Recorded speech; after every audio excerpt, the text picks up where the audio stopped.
What should I do next for YouTube? Vlogging? Too dumb. Music? Too hard. Gaming? Already did that. Review. What could I review? What the hell could that be?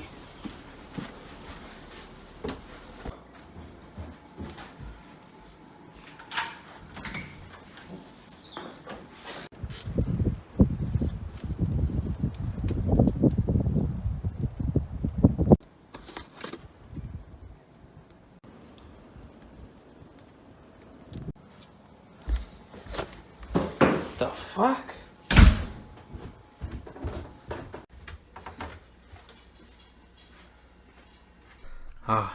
Tetris 2. The game that didn't really need a sequel. I actually think a lot of games still do this today. As you can see, history has proven people don't give a shit. Anyway, Tetris 2 for the NES was made in 1993 and it was actually developed by Nintendo R&D 1. Which are actually the people that made Game & Watch and Game Boy, so you can rest assured that this is actually in pretty good hands. This game is pretty much the same as the first, except now it actually has the matching colors. Oh yeah, and there's also bombs that when are triggered blow up all of the same color as the bomb.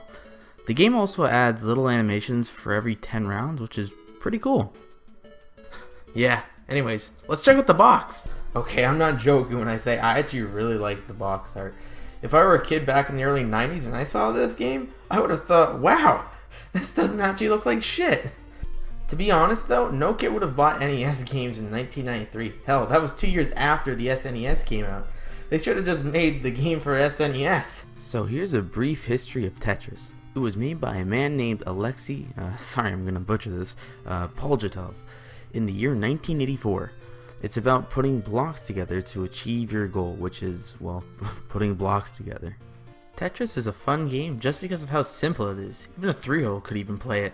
This game, like almost every game in the series, shows its underlying problem. Once the original concept was made, well, they were never really able to improve upon or really change the game. But admittedly, Tetris has been able to merge into different genres, such as VR and even a battle royale.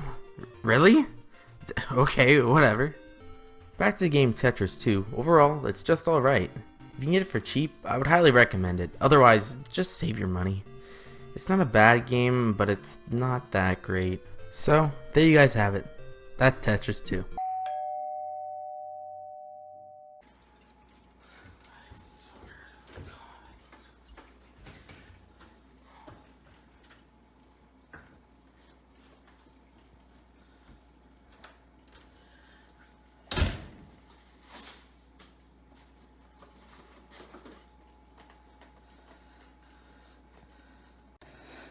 Holy fuck.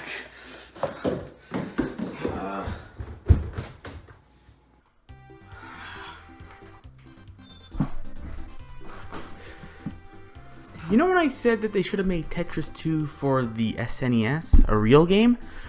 I didn't mean it literally. Okay, whatever. Let's just check out the box.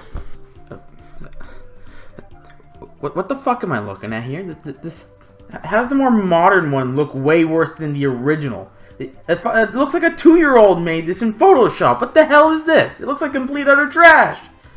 Okay, other than about the worst box art I've ever seen, let's check out the manual.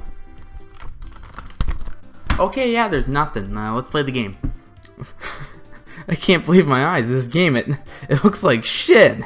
Well, to be honest, the box art looked like shit too, so I don't know what I was expecting. You know, for a game having a re-release on an upgraded console, you would think that the quality would be improved. Nope.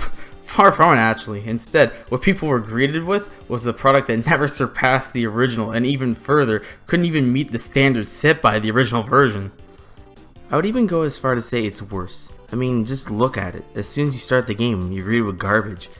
Rant aside, it still has the same gameplay, so there was no loss of quality in that aspect. And hey, this version of the game still has the animations, except it's for every 5 rounds instead of 10. In the end, my final thoughts are this. It's obvious that a lot of hard work was put into this, just like any other game, and I appreciate that. I just personally don't particularly care for the final product. My main problem with this version of Tetris 2 is the art style, and I know there are some people out there that prefer this style over the original, and in that case I guess I could recommend this version over the original. So there you guys have it, both versions of the game done and reviewed. So, hope you guys enjoyed the video. See you guys next time. Bye.